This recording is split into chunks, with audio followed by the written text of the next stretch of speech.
Hey, welcome. So today we're jumping into a community that's been making a lot of noise in northern Colorado, the Overlook in Johnstown. If you're out there trying to buy a house in this area, you're definitely going to want to stick around for this one.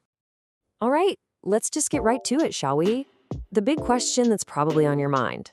You're looking for a home, you love the no-co lifestyle, but man, those price tags in Fort Collins just keep going up and up and up. It's a familiar story for a lot of people, and honestly, it's a frustrating one. But what if I told you there's a place that was basically created as a direct answer to that exact problem? A community that's all about giving you that modern home you want with great regional access, but without that Fort Collins sticker shock. Well, that is precisely the problem the Overlook is trying to solve. So let's break it down.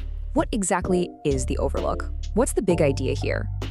You know, the concept is actually refreshingly simple. The Overlook is a modern, master-planned community, and its location is super strategic. It's kind of nestled right in the middle of Fort Collins, Loveland, and Greeley. The whole vibe is practical living. It's not about being flashy, it's about being sensible. It's about getting a new construction home with a little more breathing room in a spot that just makes sense for commuting and everyday life. Okay, so the big vision is one thing, but what about the actual houses? You know, what does it feel like to live there day in and day out? Let's get into it. So when you're touring these homes, what you're gonna see are mostly single-family detached houses. And the key word here is function. We're talking bright, open concept living spaces and really efficient floor plans that just work for how we live today, whether you've got kids, pets, or a home office. And you know what buyers get really excited about? Two things: the peace of mind that comes with a new build warranty and the fact that maintenance on a brand new home is so much more predictable. And here it is. This is the main event, right? This is the reason most people walk in the door in the first place.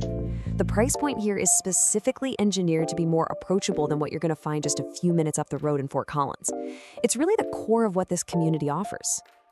So what does life actually feel like here? Well, it's all about that suburban convenience, that easy hop onto I-25. It's an absolute game changer if you have to commute. The streets are quieter, and you get a sense of space and calm that you just don't find in the more crowded parts of the region. This place was really built for people who value a peaceful home base more than having a bustling nightlife scene right on their doorstep. Okay, now it's time to talk about the money. And this is where we need to slow down and really dig into the details, because trust me, understanding the complete financial picture is absolutely crucial if you're thinking about buying in a community like this one. First up, the easy part, the HOA, the Homeowners Association. From what the source material says, this is pretty standard stuff. Its main job is to keep the common areas looking nice and make sure the neighborhood maintains a consistent look, which, you know, helps protect everyone's home value.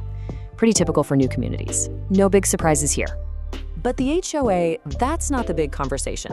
The real question, and the one you really need to wrap your head around, is about something called a metro district. Now, if you've been looking at any new build communities in Colorado, I guarantee you've heard this term tossed around. So what the heck is it? Well, to put it simply, a metro district is just a way to pay for all the new stuff a community needs. You know, the roads, the sewers, the parks. Here's an analogy. Instead of the developer buying a giant pizza up front and then making you pay more for your slice of the house to cover it, everyone who buys a slice just agrees to chip in for that pizza over many years. And how do you chip in? Through your property taxes.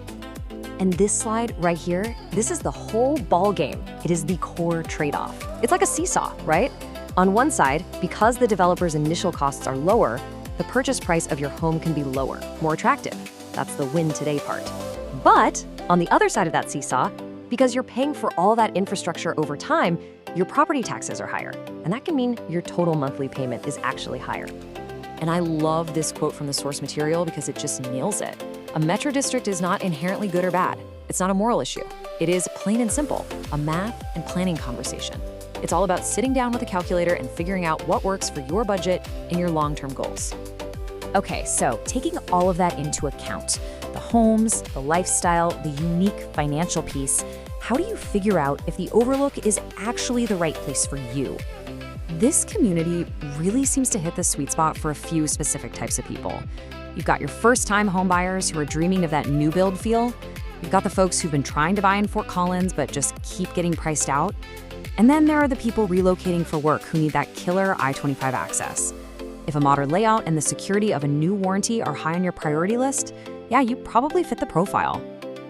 This table does a fantastic job of summing it all up. It really is all about the trade-offs. Compared to Fort Collins, you get a lower price to get in the door and a brand new home, but you're trading that location and of course, you're paying those Metro District taxes. Now compared to a more rural property, you get way better highway access and an actual neighborhood feel, but the trade-off is you're gonna have less land. So, look, if you take only one thing away from our time together today, please let it be this. When you are comparing a house in the Overlook to a house anywhere else, you absolutely cannot, I repeat, cannot, just look at the sales price. You have to compare the estimated total monthly payment. That's your mortgage, interest, taxes, insurance, the whole shebang. It's the only way to do a real apples-to-apples comparison. And that brings us to the last, most important question you have to ask yourself. What matters more to you? Is it getting into a home with a lower purchase price today, even if it might mean a higher monthly payment for years to come? Or is having a lower long-term monthly payment the real prize, even if the upfront cost is a little higher? The answer to that question will tell you everything you need to know about whether a place like the Overlook is the right move for you. No new builds, new homes, real